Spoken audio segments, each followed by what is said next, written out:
എപ്പോഴും പുഴയെ കുളിക്കുന്ന ഇഷ്ടം. സെമിനാരിയിലെ ബാത്റൂമിൽ കുളിച്ചാലേ ചൊറിച്ചിൽ വരും. അയ്യോ വാ വാ.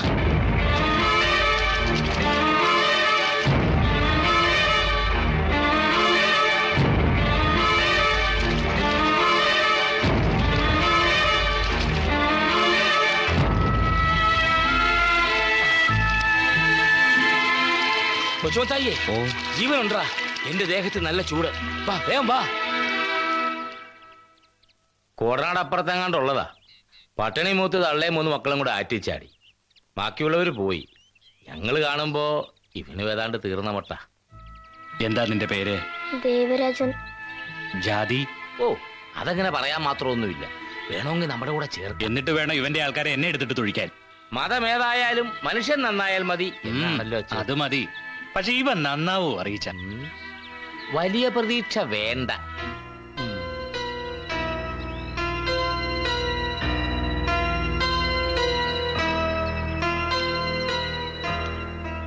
റെക്ടറച്ചന്റെ ഊഹം തെറ്റിയില്ല. നല്ല ഒന്നാന്തര ഇംഗ്ലീഷ് മീഡിയം സ്കൂളിൽ അവനെ പഠിപ്പിച്ചത്. എന്തു ഫലം? 14-ാമത്തെ വയസ്സിൽ അവൻ അനാഥമന്ദിരം ചാടി. 18-ാമത്തെ വയസ്സിൽ അവൻ അകത്തുപോയി, സെൻട്രൽ ജയിലിൽ. 3 കൊല്ലം കഴിഞ്ഞ് ജയിലിൽ നിന്ന് ഇറങ്ങുമ്പോ ദേവരാജൻ ഒരു തികഞ്ഞ ചട്ടമ്പിയായി. വെട്ടേ കുത്തേ കൂലിത്തൻ എന്ന് വേണ്ട, ഒരു 5-6 കൊല്ലം കൊണ്ട് ഈ പൂജപ്പുര ദേവരാജൻ എന്ന് പറഞ്ഞാൽ അലപലാദികളിടയിൽ ഒരു നിലയും വിലയൊക്കെയായി. ഇരുട്ടടിയായിരുന്നു അവന്റെ സ്പെഷ്യാലിറ്റി. അങ്ങനെ ഡ്രാക്കുള എന്നൊരു വട്ടപ്പേരും. ഡ്രാക്കുള? അതേ ബ്രദർ, ഡ്രാക്കുള ദേവരാജൻ. ഈ നല്ല നല്ല ചട്ടമ്പികളാവുമ്പോ ഇങ്ങനെ ചില ഡിഗ്രികളൊക്കെ വേണമല്ലോ. കോട്ടയം കുഞ്ഞച്ചൻ, പ്രായക്കര അപ്പ, ഇറച്ചിപ്പോളി.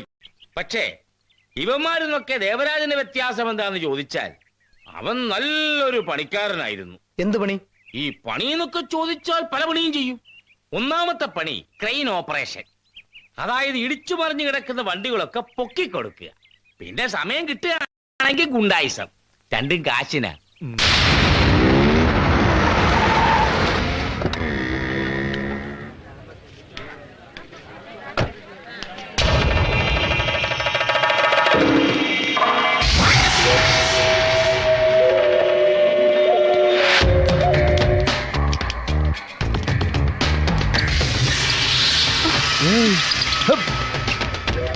നടയാ ഇത് നടയാ, ഇത് നാടകമല്ലോ നടക്കത്.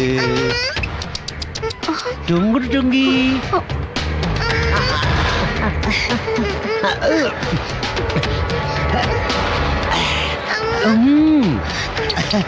ഇത് പതുക്കെ.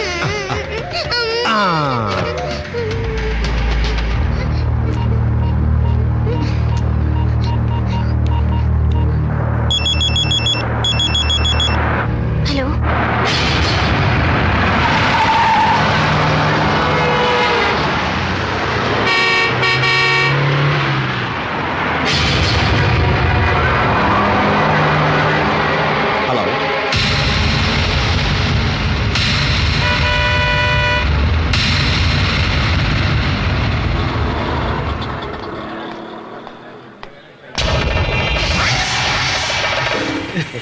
പദങ്ങളിൽ നൃത്തമാടിടും എന്റെ സ്വപ്നജാലം.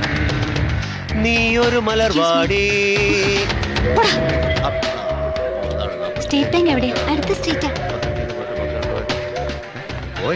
തളരല്ലേ നീ തിളറ. നീ ദേവയാനീ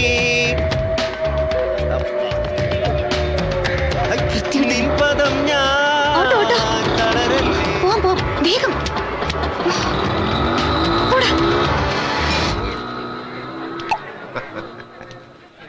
തണ്ണിതാടേ.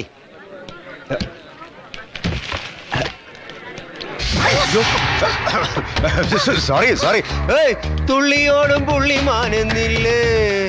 ചുമ്മാ വള്ളിമേടെ കാടവിടെ ചൊല്ല ചൊല്ല നില്ല് നില്ല്.